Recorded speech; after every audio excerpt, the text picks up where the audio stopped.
Hello and welcome to High Vibe Astrology. This is Jennifer, and I am doing a really quick video on the Cancer full moon. A little bit late, but better late than never.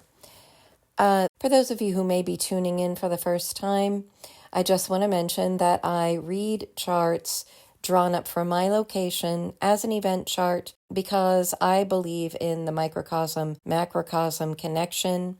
And each chart tells a story. Astrology is storytelling and gleaning whatever wisdom we can from those symbols. The essence of this Cancer full moon has to do with bringing to completion certain cycles around our relationship to the mother or mother figures in our life, to relationships with females in our life, whether it's sisters or friends, whatever the case may be. Anything related to intuition, family history, patterns certainly that were carried out through generations that may not serve you anymore as an individual. And the Cancer full moon in the 11th house, in this chart anyway, has everything to do with your social network, soul tribe, or the people right around you, and also looking at what you want for the future. That Cancer full moon is reflecting back to the 5th house sun. Sun in Capricorn is specifically about mastering who you are, being the authority in your own life. And in the 5th house, this has to do with being the authority regarding your creative self-expression. When any planet is in the sign of Capricorn, ruled by Saturn, by the way, Saturn rules the sign of Capricorn. Saturn with its rings shows up in limitation first until we learn how to go within and find the resources within us to become our own master, to become our own author within our life. And when the sun is sitting in the 5th house, sun in Capricorn in the 5th house, is related to mastering our ability to put forth our own creative self-will in a way that serves our happiness. The 5th house is about finding joy in life. It's romance, play, innocence, but simply remaining in the moment and being able to express ourselves spontaneously in ways that bring joy, in ways that bring greater inner freedom of expression.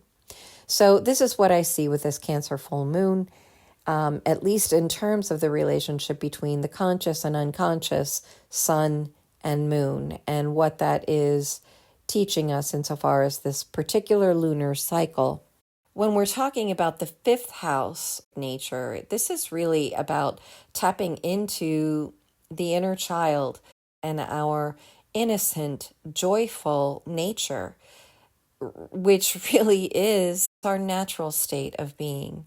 But so much about this life that is reflected in the shadow has been a simulation rather than authentic joy. This is what I'm addressing in this 3-part series, The Dance of Pluto and Sedna, Healing the Collective Shadow. So I do invite you to check that out.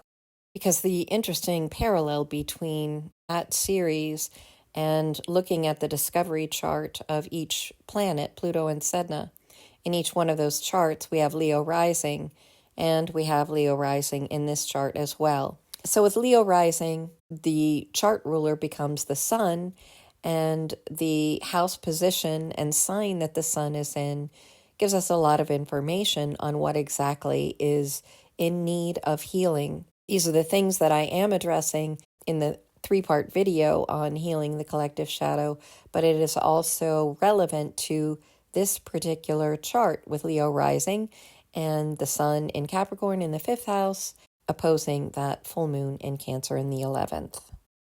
But in any case, the 5th house sun is about expressing that spontaneous side of ourselves that feels, inspiration in the moment and is able to express it.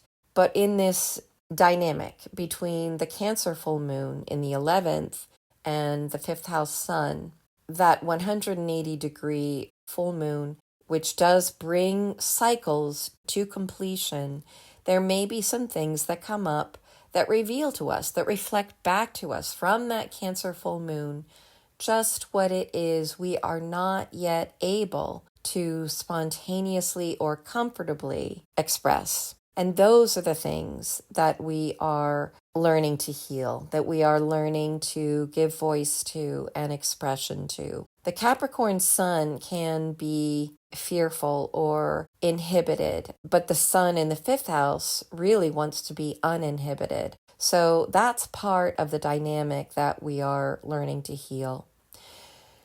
That's about all I have time to share with regard to this chart, but please stay tuned for the affirmations and frequencies. Thank you again for joining me and participating in this channel in whatever way you are able to. I appreciate all of it, and I will see you next time. Bye for now. Sun and full moon for the Cancer full moon. I stay true to my creative instincts by allowing myself to express all of what I'm feeling. This helps me identify my true allies and join my true soul family.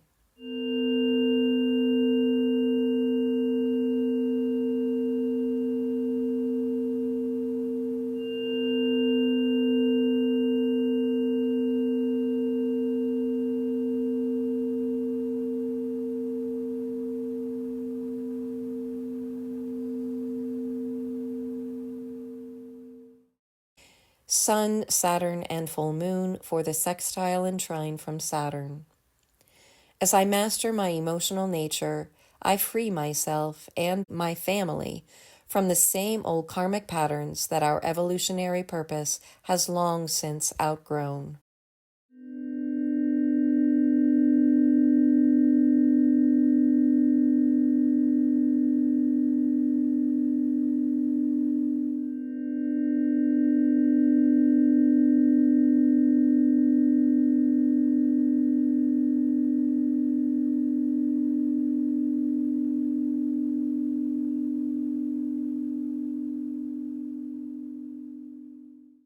Sun, full moon, and Jupiter for the sextile and trine from Jupiter. When I allow myself to express the full range of human emotions that arise in my experience, I become the doula facilitating rebirth in the emotional healing of others.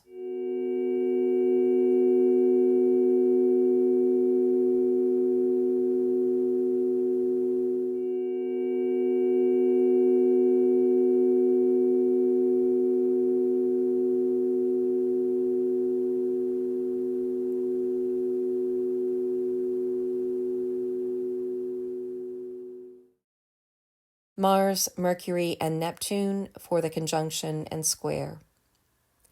I can do all things, bear all burdens, live my greatest adventures, and return to joy when I am aligned with my innermost being and divine essence.